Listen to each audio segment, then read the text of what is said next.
तो बच्चों, आशा करता हूँ कि सभी हैप्पी होंगे, खुश होंगे, स्वस्थ होंगे। ठीक है बच्चों, अब हम अपनी क्लास स्टार्ट करते हैं, आगे चलते हैं। बच्चों, कल हमने क्या पढ़ा था? कल मतलब जो हमारा लास्ट वीडियो था या लास्ट टॉपिक था, उसमें हमने क्या सीखा था? हमने सीखा था कि एप्लीकेशन ऑफ गॉस लॉ में अगर कोई हमारे पास शीट है, चार्जड शीट है, कोई पॉजिटिवली या निगेटिवली चार्जड शीट है, तो उसके कारण जो इलेक्ट्रिक फील्ड इंटेंसिटी प्रोड्यूस होगी किसी प्लेट के कारण, शीट के कारण, वो कितनी होगी? तो बच्चों, अगर हमें याद हो, हमने देखा हो तो क्या था कि E is equal to sigma upon epsilon nought था। 2 वहां पे नहीं था। E is equal to sigma upon 2 epsilon nought, जहां सिग्मा उस शीट की चार्ज डेंसिटी थी, epsilon nought permittivity of free space था, विद्युत क्षेत्र की शीलता थी, विद्युतशीलता थी। तो बच्चों, जो शीट थी हमारे पास, शीट का जो दोनों तरफ का जो इलेक्ट्रिक फील्ड इंटेंसिटी थी वो थी हमारे पास सिग्मा अपॉन 2 एप्सिलॉन नोट।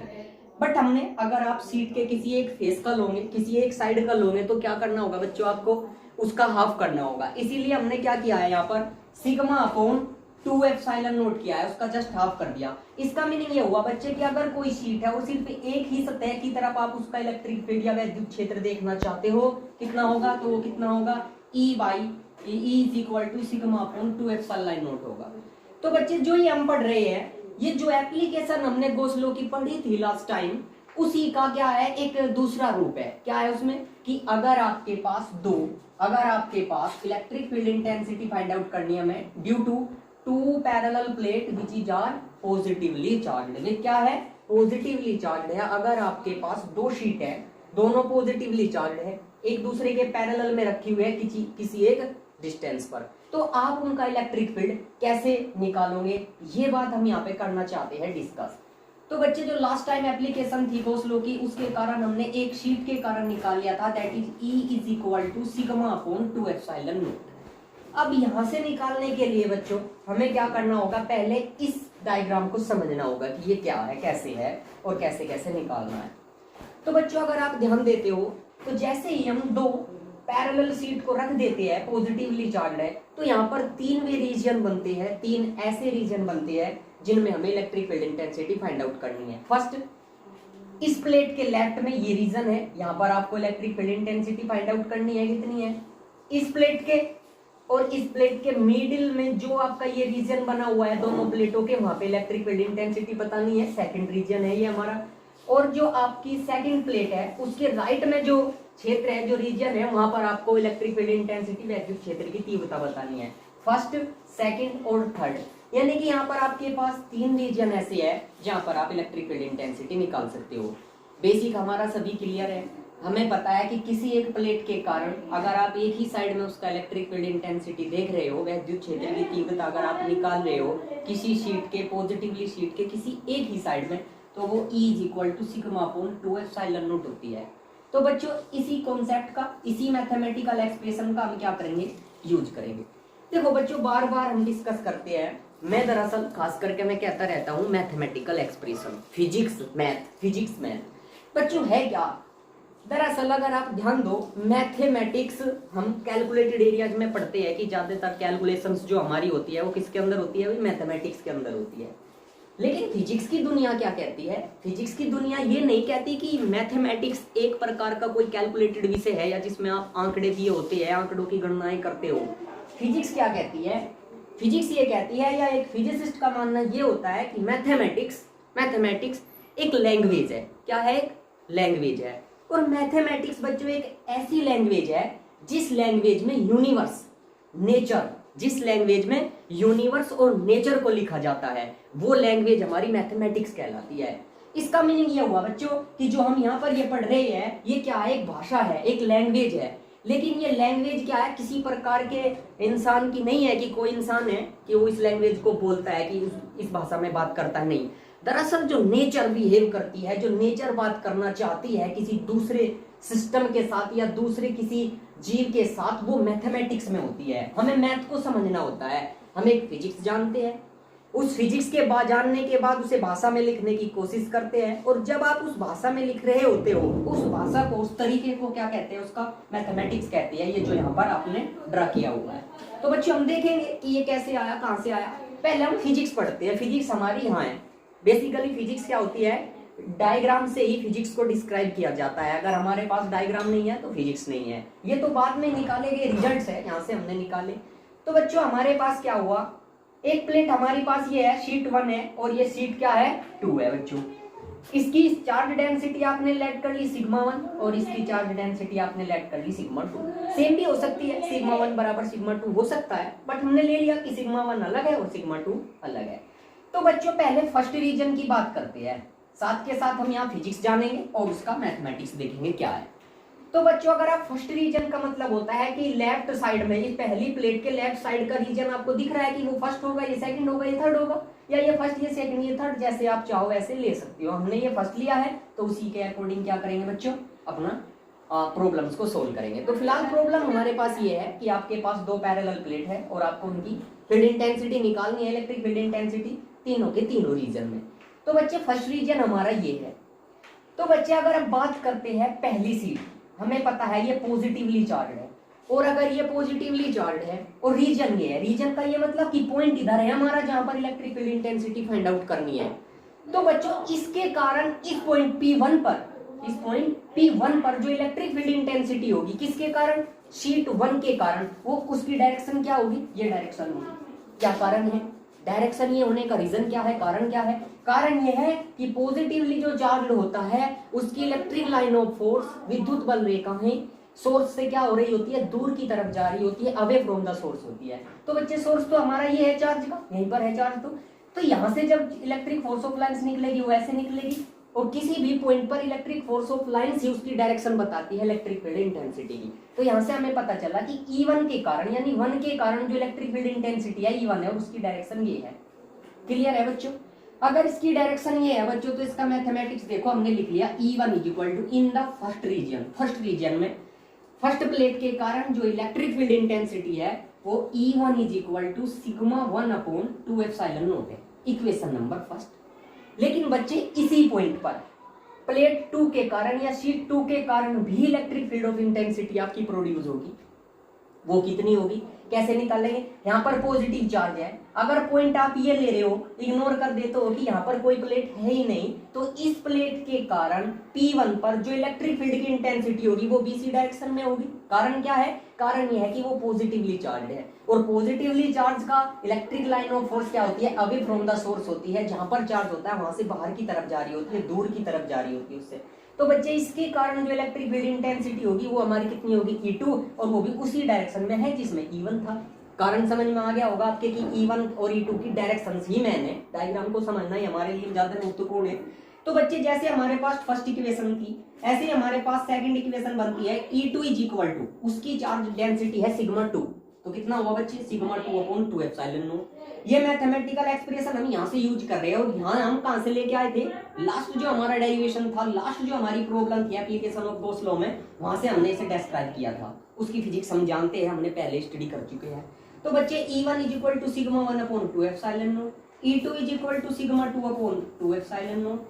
अब बच्चे हम फर्स्ट रीजन में टोटल इलेक्ट्रिक फील्ड इंटेंसिटी देखना चाहते हैं। फर्स्ट प्लेट के कारण आपने E1 निकाल ली, सेकंड प्लेट के कारण आपने E2 निकाल ली, दोनों की डायरेक्शन एक ही सेम है, दोनों की डायरेक्शन क्या है, सेम है। तो बच्चे जब इलेक्ट्रिक फील्ड इंटेंसिटी दोनों एक ही डायरेक्शन में जारी होती है तो लॉ ऑफ सुपरपोजिशन के कारण हमारा क्या हो जाता है, दोनों इलेक्ट्रिक इंटेंसिटी क्या हो जाएगी, आपस में ऐड हो जाएगी, एडिशन ले लेंगे दोनों का सुपरपोजिशन के कारण।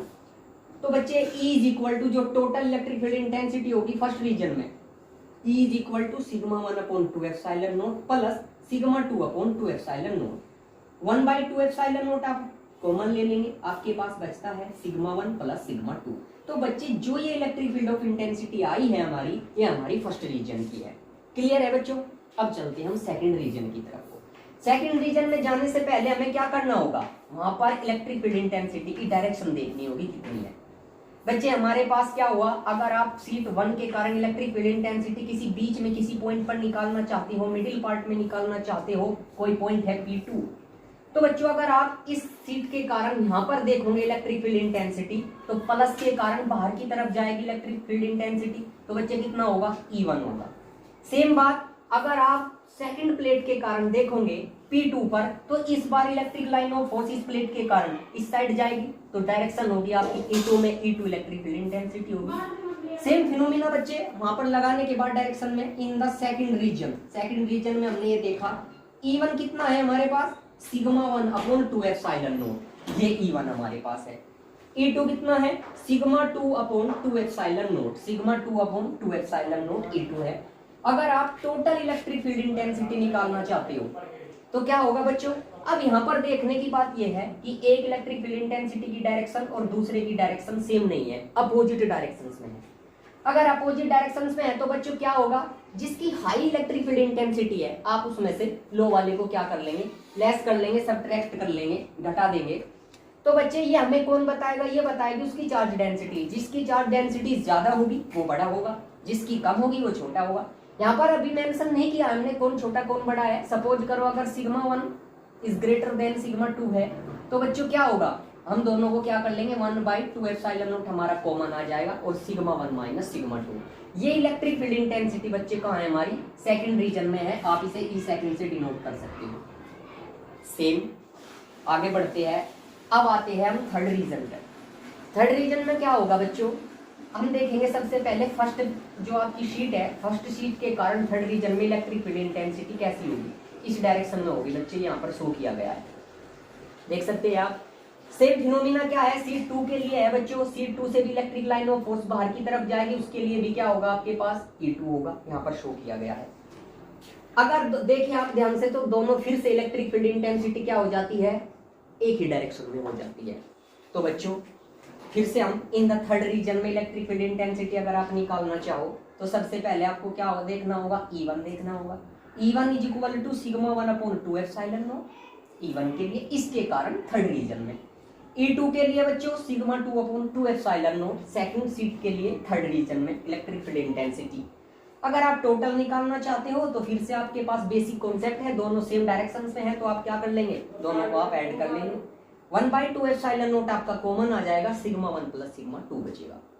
तो बच्चे ये था हमारा कि 2 पैरेलल शीट्स से आपके पास चार्ज है, पॉजिटिवली चार्ज है, उसके कारण आपको इलेक्ट्रिक फील्ड इंटेंसिटी निकालनी थी फर्स्ट रीजन, सेकंड रीजन और थर्ड रीजन में। हमने सबसे पहले डायग्राम को समझा, डायरेक्शंस देखी इलेक्ट्रिक फील्ड इंटेंसिटी की किन किन पॉइंट्स पर कैसे कैसे होगी, तब जाके हमने इसे निकालने की कोशिश की। बच्चे एक बार हम सेकंड केस पर आते हैं। सेकंड केस में क्या है बच्चों कि सिग्मा 1 माइनस सिग्मा 2 है। यहाँ पर तो हमारा आ गया 1/2 epsilon not sigma 1 minus sigma 2।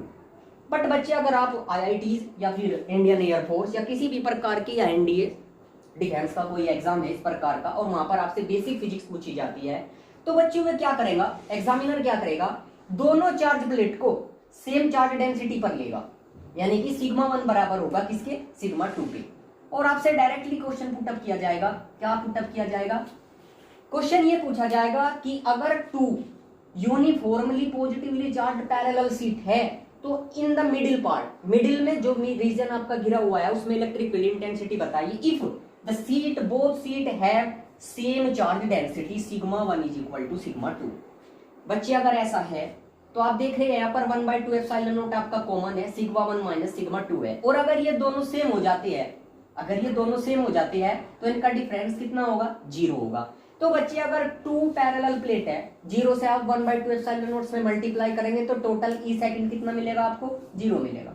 यानी कि बच्चे अगर आपका मिडिल पार्ट में इलेक्ट्रिक फील्ड इंटेंसिटी पूछी गई है, दोनों की चार्ज डेंसिटी सेम है, निगेटिवली पॉजिटिवली चार्ज है, दोनों प्लेट पर चार्ज भी सेम होना चाहिए। ये पॉजिटिव है तो ये भी पॉजिटिव, अगर निगेटिव हो जाएगा तो डायरेक्शन चेंज हो जाएगी, एक की दूसरी डायरेक्शन में जाएगी, दूसरा चेंज हो जाएगा, फिर 0 नहीं होगा। बट अगर ऐसी कंडीशन है जो हमने मेंशन किया है, अगर कंडीशंस ये ली गई है तो बच्चे कितनी इलेक्ट्रिक फील्ड इंटेंसिटी होगी, वहां पे 0 इलेक्ट्रिक फील्ड इंटेंसिटी होगी। तो बच्चे ये हमारा था जो सेकंड वो हमने पढ़ा था कि एक शीट के कारण इलेक्ट्रिक फील्ड इंटेंसिटी बताइए, गॉस लॉ का एप्लीकेशन था, उसके ही कारण हमने एक ये प्रॉब्लम सोल्व की है। नेक्स्ट जो होगा हमारा बच्चों, हम एक स्पेयर लेंगे, स्पेरिकल आपका चार्ज कंडक्टर होगा कोई भी, उसे पॉजिटिवली चार्ज कर दिया जाएगा, एक बार कंडक्टर होगा एक बार नॉन कंडक्टर होगा, उसके कारण आपको इलेक्ट्रिक फील्ड इंटेंसिटी निकालनी होगी कि एक्सटर्नल पॉइंट पर कितनी है, सरफेस पर कितनी है स्पेयर के, और उसके इंटरनल पॉइंट पर किसी भी पॉइंट पर कितनी है। तो आशा करता हूं कि आप समझे होंगे इसे।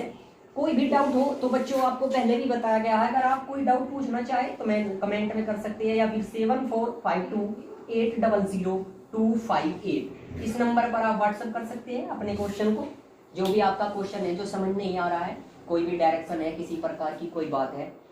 डेली मैं आपको एक बात बताता हूँ, आप बस अपना घर पर रहिए, ज्यादा इधर उधर घूमना मत, जो क्योंकि अभी भाई जो भी प्रॉब्लम चल रही है वो सभी के साथ है।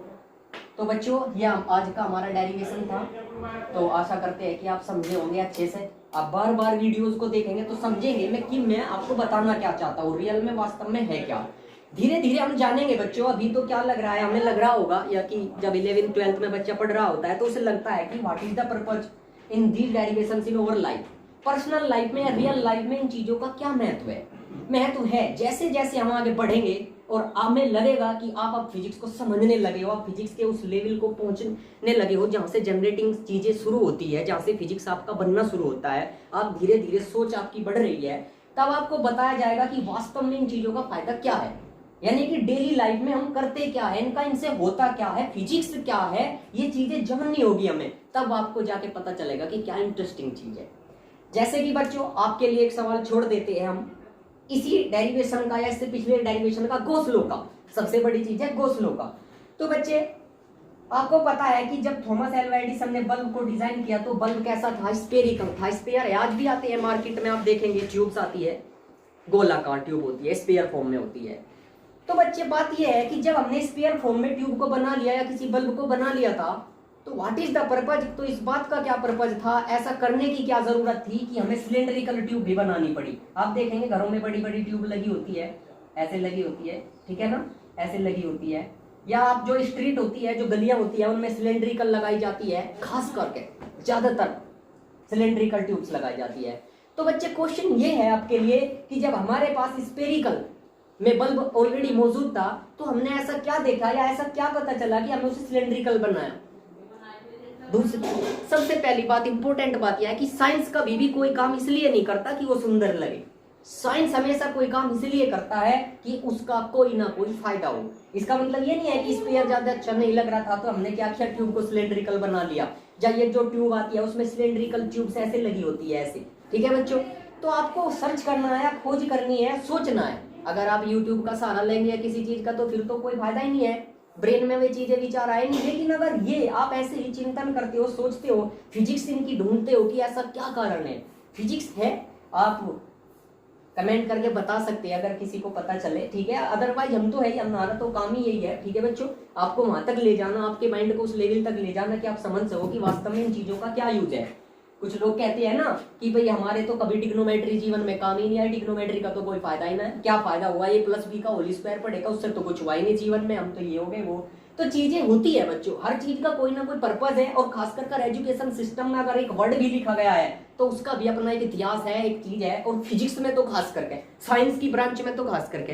तो बच्चों ये आपके लिए क्वेश्चन हो गया, और आपसे आशा करते हैं आप आगे के लिए भी तैयार रहे, पढ़ते रहे, फिर से बनाएंगे, चीजें आगे बढ़ती रहेगी धीरे धीरे। हम पूरे 12th का जो सिलेबस है अच्छे से उसे करेंगे। फर्स्ट में हम क्या कर रहे हैं, आप देख रहे होंगे कि हम ज्यादातर थ्योरेटिकल पढ़ रहे हैं, लेकिन हम न्यूमेरिकल्स भी लेके आएंगे, न्यूमेरिकल भी हम पढ़ेंगे, चैप्टर वाइज पढ़ेंगे, मैक्सिमम न्यूमेरिकल्स पढ़ेंगे, ताकि पता चलेगा हमें, तब जाके हमारी चीजें अच्छी होगी। तो थैंक यू सो मच बच्चों, आप देखते रहिए, पढ़ते रहिए।